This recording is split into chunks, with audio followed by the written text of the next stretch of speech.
Have you ever wondered how much power it actually takes to cook a meal in your camper van without using a drop of propane?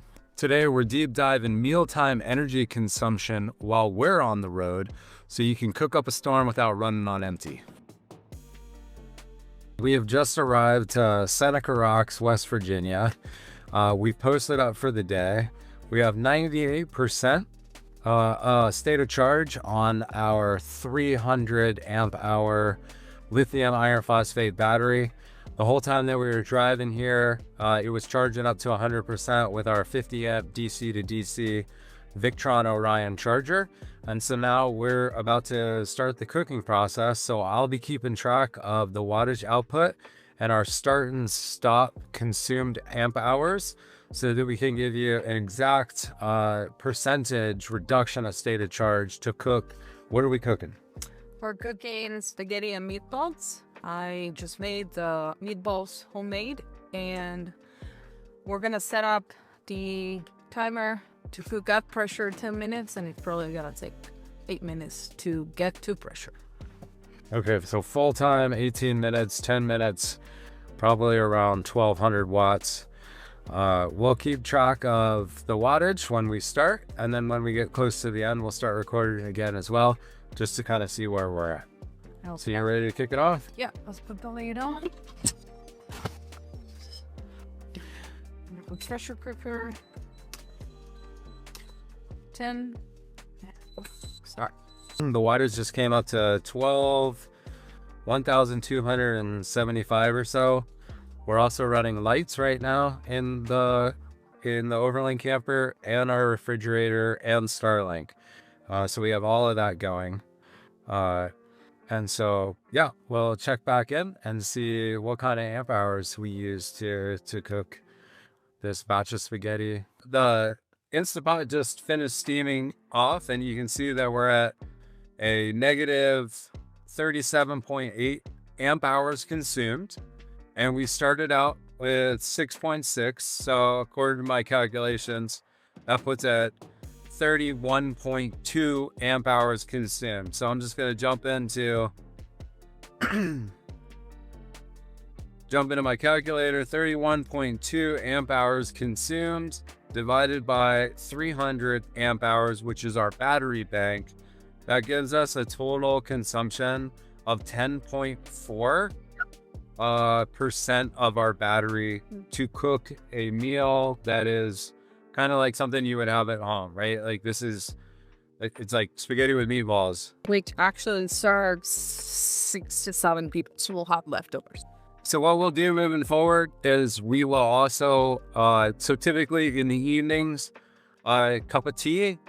We have an electric tea kettle, which is this guy right here. And so this serves about 0.8 liters of boiling water. That usually takes about 3% to boil that up. And then in the morning, obviously I'll have coffee. But what we'll do is in the morning, we'll check back in and show you what our state of charge is before we get back on the road. And that DC to DC charger pulling from our alternator, starts to charge up this bank again. We're up for the day. We just had some coffee, checking our numbers. We are down now to 67%. So I think you made a cup of tea last night, right? Yeah, I did 1 full kettle of water and 1 full kettle of water this morning. So one of those boil cycles takes about 3%. And then we had coffee this morning in the French press. That took about 3%. I think before we went to bed last night, we were around 87%. And we are now at 67%. So we use roughly a third from the time that we get to a campsite to the time that we go someplace else in the morning. We will now jump in the truck because it's starting to rain here. We're going to jump in the truck and drive someplace else. Not sure where, so maybe somewhere in Pennsylvania, and see how long it takes us to charge it back up. So we'll check back in once we get close to back to 100% and let you know how long that took. We left Seneca Rocks 2 hours ago, 2 hours and 3 minutes or something like that. Our state of charge right now is 89%. So we're looking at another, 45 minutes, half an hour So we'll check back in then. We are charging at, there's about 40 amps going into the bank. And so I just want to follow up. We're now at the end of the charging cycle. Just hit 99%. That happened at 2 hours and 45 minutes of drive time. And so here I'm sharing my state of charge, 99%. So bottom line is it took 2 hours and 45 minutes to recover the energy consumed during last night's cooking cycle and this morning's routine with coffee and all of last night's consumption for the refrigerator and lights and all that stuff and Starlink. So that's where we're at, 2 hours and 45 minutes. So electric cooking offers some really incredible advantages, especially for those that can move frequently in between camping spots. When you're driving on the road, you can charge up, and those that are going out for like maybe 2 days at a time on a weekend trip. For extended backcountry adventures, it'd make a lot of sense to upgrade your electrical system. So here we're talking about upgrading to an aftermarket high output alternator, and then getting possibly a second DC to DC charger to get up to 100 amps of charge. Just keep in mind that all of that additional amperage would require you to basically double the size of your wiring so that you're not getting a massive voltage drop from the alternator back to your DC to DC charger. And here's a chart that would show you how to stay within those parameters to avoid that voltage drop.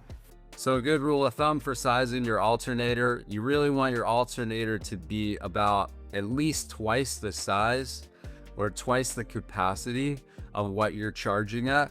So in this case, we're charging at 50 amps and we have a 150 amp alternator. If you were gonna double that up because you wanted to be able to charge twice as fast, you would really need to go with, if you're charging at 100 amps, you'd want to go with a 200 amp alternator. Or actually, I'd recommend something a little bit higher just to keep that heat down if you're running that alternator at kind of its higher end of its limit. For those of you that are going to be in the backcountry for extended periods of time, beyond 2 days, beyond 3 days, definitely a propane setup could be better for you. Obviously, there's the trade-off of space. For us, it made sense to go with electric because we're packing a family of 4 into the back of a truck. And so for us, space it's a limited commodity. So we knew that we were going to be on the road for a lot of the time. We did not have this space for an extra propane tank and then that extra stove. It just made sense for us to go this route. One crucial consideration here is your electric cooking setup. So in our case, we were using the Instapot. We actually use the option without the air fryer. If you use just the 6-quart, which I provided a link in the description below, that'll run at about 1,000 watts. But if you do add the air fryer to the top of it, that kicks up another 500 watts up to 1,500, which in our case would overload our system. We feel that this is a really good method of cooking, although we haven't compared it to induction cooking to see which one's more efficient.